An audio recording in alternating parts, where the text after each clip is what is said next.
The reason this is so important to me is I have chronic health challenges. And my second day ever of watercoloring, I ended up in bed painting with a migraine. And so I packed up all of these new watercolor supplies and figured out how to travel paint in bed. Like, take all of the stuff and all of my supplies, they're now travel supplies. And we're going to the to the bedroom and we're going to sit mostly in the dark and paint with a migraine. Do you know how wonderful it is to have something to do when you have a migraine? Watercolor is just absolutely incredible. But the thing is, there's not just one watercolor kit. There's kind of three. There's the one that you take to the doctor. That's the tiniest one. And this would be like 2 crayons and a tiny piece of paper or a little itty bitty book or something.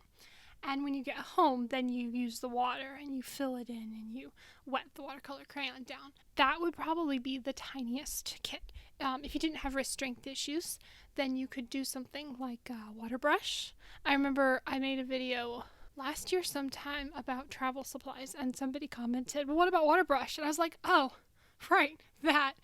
I don't use them. Thank you. So that would be the smallest kit.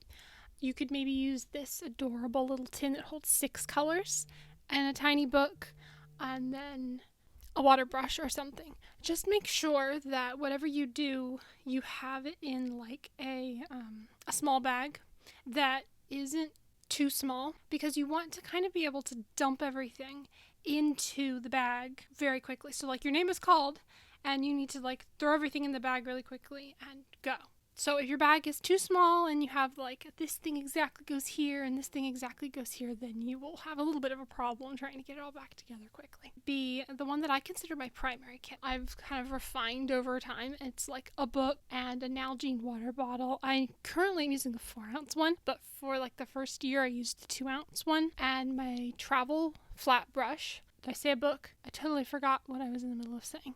Occasionally I will edit out the brain fog, but forget what I was saying, so you have to forgive that. I think I mentioned chronic health challenges. What I have is POTS, postural orthostatic tachycardia syndrome. And that kit, the second one that I consider to be like my main paint and bed kit, or you could use it to paint if you're in the car or something. I showed how to do this in a video last fall sometime, I think. It was how to paint in bed, and I showed like actually painting in bed. This kit goes really well with the third one, which is packing for a month. We traveled last year, I think it was last year, for 2 weeks on family vacation, and then we had the opportunity to go visit family, and so we like drove further and got to visit family. What would I have taken if I thought we were going to be going for a month? I tend to take both a kit for a couple of weeks with enough paint and paper for 2 months, and also take the travel paint and bed bag. So if I usually paint 5 things, that's 5 pieces of paper at a time when I'm feeling bad, then I will be gone for 30 days, then I will need 150 pages. And if you divide that by 30 pages in a book, you'll get 5 books. Yes, I used a calculator. Last time I traveled for nearly 2 weeks, I took 2 books, a 3x5 and a larger one, and I was exhausted and only painted 1 thing.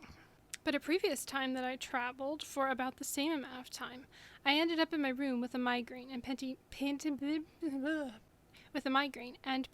many things, which ended up all spread out over my dresser to dry for like display purposes, because I liked them. It was so fun. Every time I walked into my room, there was like this clear dresser with like all of these pages I had painted on it. So, do you paint more or less when you feel bad?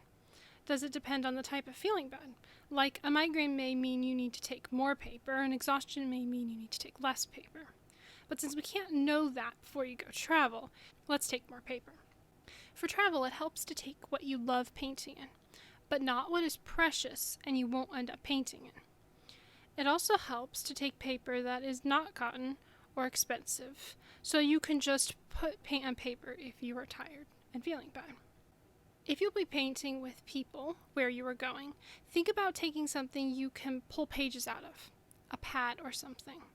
So, that's a cotton watercolor book you like painting in, like Paul Rubens or Tum Arta, a watercolor spiral, like Hansen XL, or mixed media watercolor spiral, like the turtle paper, Sophie's Art. It's got the turtle on the front. And a pad of, like, Fabriano. That way you can pull pages out of it. You can just put the paper in your suitcase. Mine's been fine like that. Or a specific smaller bag that holds just your art supplies. But if you're putting it in your suitcase, be sure to have a small overnight paint kit if you won't have access to your suitcase while traveling. As for sizes of paper, I would make sure that I have a couple of 3x5 for painting anywhere, and a 5x7 or 6x8 size for something larger. For now, for travel for a month, take your favorite that you use every day, that you would ask for more of for your birthday, that if someone gave it to you for Christmas, you would have painted 5 things in it before the day was over, simply because you love actually painting in that paper. That's what you want to take with you when you travel for a month. Paint. If you have full pans that are pretty much filled, and you have 12 to 15 colors, it'll last for a month. Make sure that you take some convenience colors, since color mixing can be hard on your wrist, and may be harder when you're tired. It's helpful to have at least a green, definitely a yellow ochre, especially for the beach, and an umber or a sienna of some kind. Then cover your bases with warm and cool of the primaries, or at least a Quinn Rose, Hansa yellow, or primary yellow, and like all of the blues. Okay, so like a phthalo and an ultramarine should do. And if you don't like phthalos because they're really staining and harder to work with, something like a Prussian would be good. I like cinereus because it's phthalo mixed with a little bit of white. Also think about where you are headed. If it's got tropical turquoise waters, you'll probably want that turquoise. Or like if you're staying in a house that is orange, you might want an orange. Or anywhere with sunsets, like you might want sunset colors. And then think about whether you will want to paint something totally different than where you are, like the snow, and take colors for that. And then what do you usually paint? And take those colors. Then cross-reference all of those lists and eliminate everything that you can. Usually something like olive or ultramarine will end up on all the lists, so you only need that once. I've heard that Core lasts really well for travel, but I haven't needed to refill any of my pans yet to find that out. I guess that tells you something. They also travel well. Anything that is honey-based, like Snellier, Jackson's, M. Graham, probably Rosa, although I've had success traveling with it. Anything else that you have that's honey-based is probably going to become a big mess if it slides out of the pans due to the heat. Da Vinci, American Journey, Schminke, Daniel Smith. Those should all travel just fine in your travel bag. They are not honey-based. I haven't had any problems with them. They are highly pigmented, which makes it easier to get up onto the brush if you have restraint issues. But I can also paint with the Paul Rubens and the Van Gogh. I actually have a video on the Van Gogh little palette. It's like a travel palette if you want to check that out. They're not going to be quite as amazing to pick up onto the brush as something that is honey-based, but honey-based paints don't travel well. Core is also one, as we mentioned, that would travel well. A quick note, I don't know anything about flying with paints, but if you're going to fly, do your own research ahead of time. The paints are flying. This is not, no, I meant like an airplane. Travel tin. You're going to need a place to put all of those paints. Tins with magnets are my preferred thing. Make sure that the lid closes well. Then you also want to be able to open it easily, or you just won't paint with it. Some people love metal and some people love plastic palettes, so it's worth looking into. You can get an Aqua Mini from Snellier that has paints in it already, or get an Altoids tin, which is the same size. I have a video about what paints fit in that tin. A note, since I said that Snellier doesn't travel well, the pans that come from Snellier already dried down have traveled just fine. Tiny travel tins. I should really make a video just dedicated to cute tiny travel palettes. Like, that would be so much fun. Okay, here are the tiny travel tins. There's Altoids tins, the little Whiskey Painter's Bijou. There's these little tiny that holds like 6 colors or 3 full pans. Did I say Whiskey Painter's Bijou. There's also a slightly larger, like Goldilocks size whiskey painters, and the Rosa one. Those are all really good little travel palettes. There are also paints that come with palettes. Okay. There are also palettes that come with paint, which can throw off the calculations yet again. But remember, there is no perfect travel kit. Just what's best for now. So pick something, try it, and adapt to the situation. Why do you think there are so many what's in my travel paint bag videos? People are always sharing updates to what's working for them. Van Gogh and the Alchemy are my two favorites that come with paint. I also have a video about the Van Gogh palette. Both are great if this is all a little overwhelming, because they come with paint. Then you just need a little water container, a book, and to pick a travel brush. Make sure you always have a travel brush. You can always get water somewhere, but especially if you have wrist strength issues like I do, I can borrow paint easier than a brush. Only some brushes work for my wrist. This is one of them. Really, this is the only travel brush that I use. The Da Vinci Casineo Travel Flat. I found that it's less expensive to get it on Jackson's, because they do a lot more plein air painting in the UK, than it has been to get it like on Amazon or something. So make sure you do a little bit of shopping around. I know it's expensive, but look at this handle. This is a larger handle for a smaller size brush head. That's because it's designed to fold the handle around the brush head to close up for travel. It's just the best brush ever. I use it both for travel and not for travel, and for painting, and then when I'm not painting. That's not right. I get so excited about my brush that I'm like, and I use it for paint, and I don't use it for paint. I stuck it in my purse just to make sure that, like, I have a brush. So, like, Mom has some little travel palettes of paint in the van, and if I'm, like, out somewhere, I could paint with her. Like, she has loose sheets of paper, and she's got little paint palettes that we could, like, set between us, and we could, like, both be painting out somewhere in the car. But if I don't have a brush that I can use, like, I can't just use any small round. So it really helps to do that. I literally have put a paintbrush in my purse. Do people not normally carry paintbrushes in their purse? This is a recommendation. I recommend you keep a paintbrush in your purse. When you use this paintbrush, just make sure that you're still doing large, broad strokes if you don't have wrist strength issues and are just looking for a great travel set. The Mimic one is really nice and has small brush sizes with different shapes, and that's a synthetic blend. The Pro Art ProLean Plus are a golden Taklon, so if you want to be less floppy and hold less water than the Mimic, then you could go with those.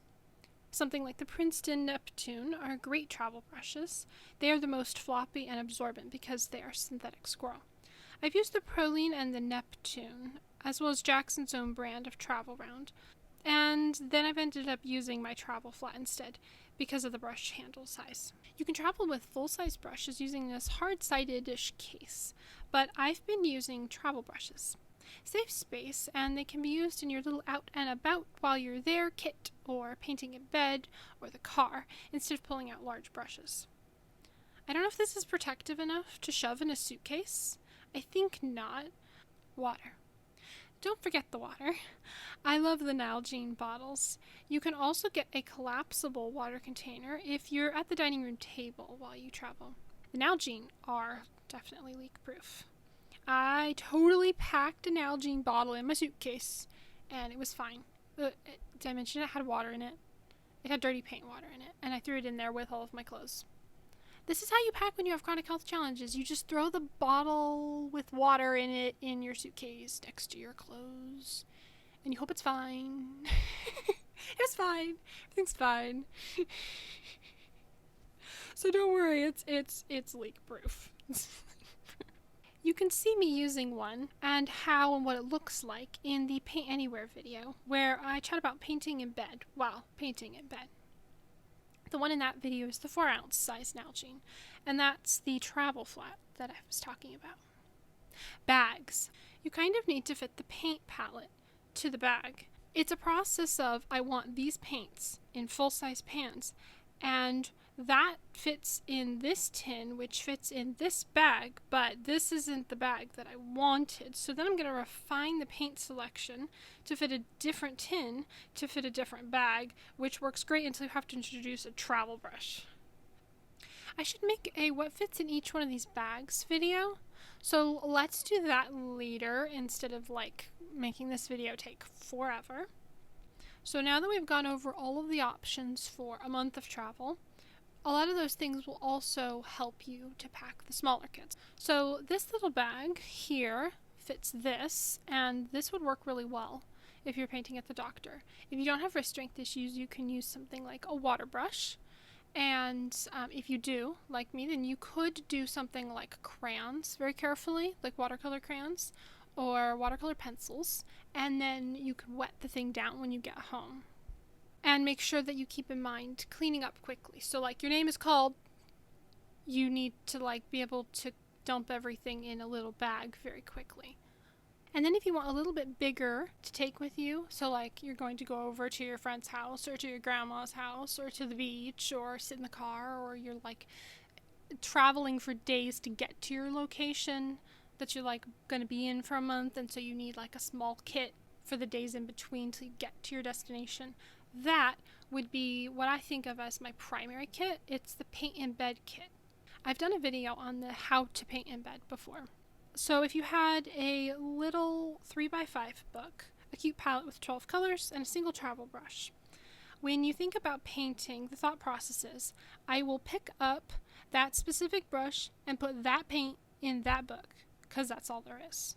The options for this would be the medium-sized bags we saw earlier, and some paints you can put in tins that fit in those bags. As we talked about, you kind of take what you already have and then you figure out what fits in what tins, like which paint colors do I want to paint with, and what tin does this fit in, and then does this tin fit in this bag? Oh, I don't like that bag, I like this bag. Well, that bag works better with this palette, and then that palette holds these paints, and oh my gosh, I have room for one more color, or oh no, I have to give up a color, what am I gonna do? And then like you just kind of rework it. And then the process I follow is swatch the paints out, and then maybe if you're happy with that, use it for a few days sitting in bed. So like paint something and then go, wait a minute, I really did actually want a pink or a purple. I found this new organization of a paint palette that I did the other day, and it doesn't make purple because I didn't put a pink in it, and I was so proud of myself. And then I was like, but I want pink. So that needed reworked. And that's the really fun thing about this, is you don't ever have to get there. It's a process. And someone should have told me this when I started painting. You're not going to get there.